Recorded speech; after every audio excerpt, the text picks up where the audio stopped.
तो शाहीन शाह अफरीदी उस स्क्वाड का हिस्सा नहीं है, लेकिन वो डगआउट में मौजूद हैं। शायद उनके होने से भी फ़र्क पड़ रहा होगा बॉलर्स को। ताहम अगर बात की जाए, हसन अली जो हैं उन्होंने भी नेट्स में इन एक्शन नज़र आए, मोहम्मद हसनैन इन एक्शन नज़र आए। क्या उन्हें मौका दिया जाएगा आज के मैच में हांगकॉन्ग के ख़िलाफ़ या नहीं दिया जाएगा, ये भी आज का एक अहम सवाल है। इसी सिलसिले में हमें ऑडियो कॉल के ज़रिए ज्वाइन किया है जर्मनी से सैयद हैदर साहब ने, क्रिकेट एक्सपर्ट हैं। सर बहुत शुक्रिया कीमती वक्त देने के लिए, वेलकम टू द शो। शुक्रिया ताबिश आपका बहुत। सर साथ ही साथ इस हवाले से बात कर रहे थे कि कौमी क्रिकेट टीम जिस शानदार अंदाज से पहला मैच उन्होंने खेला, काफ़ी फाइटिंग मुकाबला हमने देखा और आखिरी बॉल तक जो मैच गया काफ़ी सनसनीखेज मुकाबला रहा। लेकिन आज का जो मुकाबला होगा एक तरफा मुकाबला देखेंगे हम?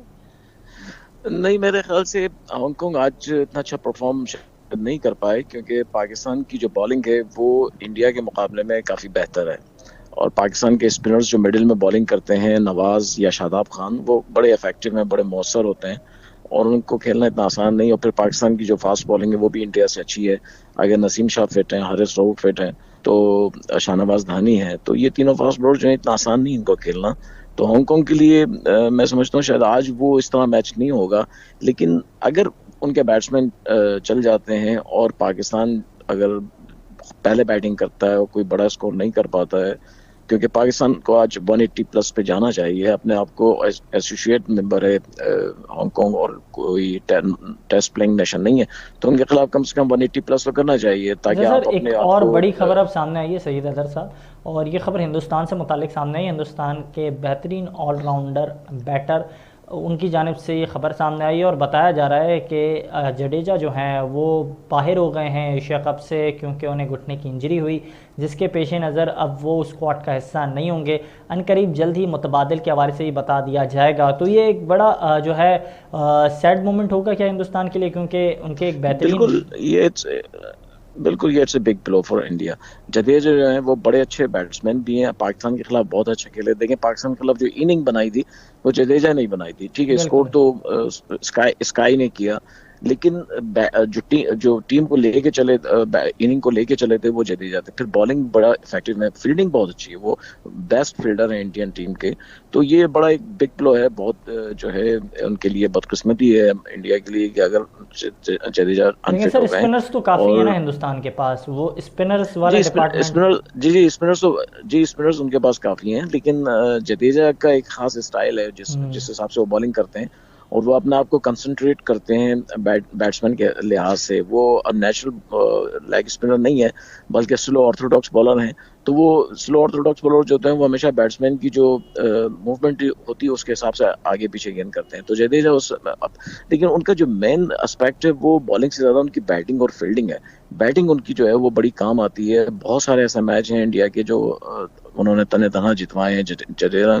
तो ये मैं समझता हूँ कि काफ़ी परेशानी की बात है, लेकिन इंडिया के लिए एशिया कप कोई मायने नहीं रखता है, वो इसको बिल्कुल सीरियस नहीं ले रहे हैं। उनके लिए असल चीज़ है वो ऑस्ट्रेलिया का वर्ल्ड कप है और वो उसी के लिए तैयारी कर रहे हैं। इसीलिए उन्होंने अपने जो प्लेयर्स हैं उनको ग्रूम कर रहे हैं। कुछ 2-3 प्लेयर्स वो ऐसे लेकर आए जो उनकी जगह जो है वो एक्सपीरियंस प्लेयर ला सकते हैं। शेखर शेखर धवन धवन को नहीं लेकर आए, हालांकि वो अभी खेल कर आए जिम्बाब्वे से।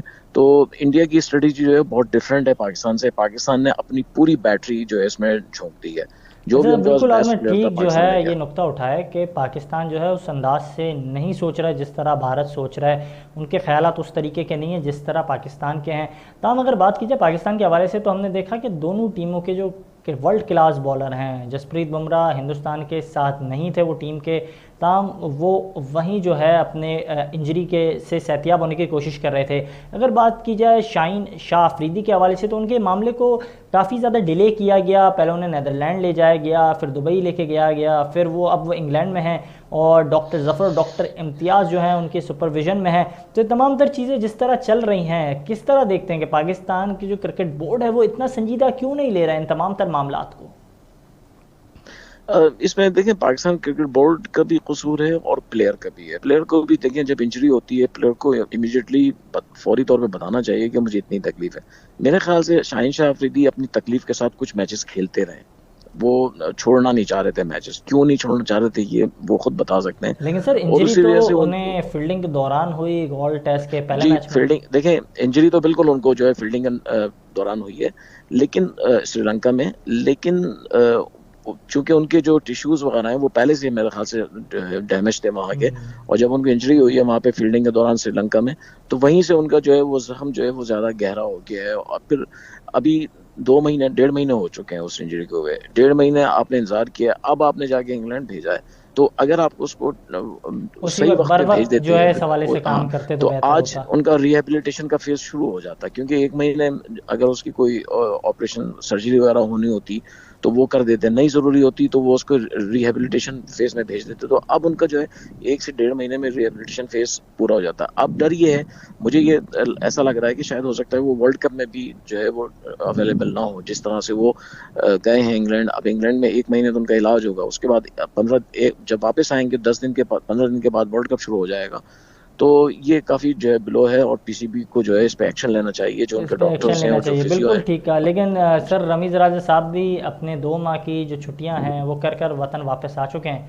तो सर क्या समझते हैं, काफ़ी ऐसी चीज़ें जिन पर उन्हें एक्शन लेना चाहिए था, काफ़ी चीज़ें हैं मीडिया को उन्हें बतानी चाहिए कि आईसीसी की मीटिंग में क्या क्या बातें तय हुई हैं, उनका मौक़िफ़ जो है उन्होंने किस अंदाज से पेश किया है, और क्या उनके मौक़िफ़ को लेकर आईसीसी कुछ सोच रहा है या नहीं सोच रहा है, आईपीएल की विंडोज़ कहाँ तक महदूद की गई हैं, और 3 नेशन या फिर 4 नेशन सीरीज़ के हवाले से अब क्या फ़ैसला किया गया है। ये तमाम तर मौजू भी अब जो हैं अब से शुरू हो जाएंगे।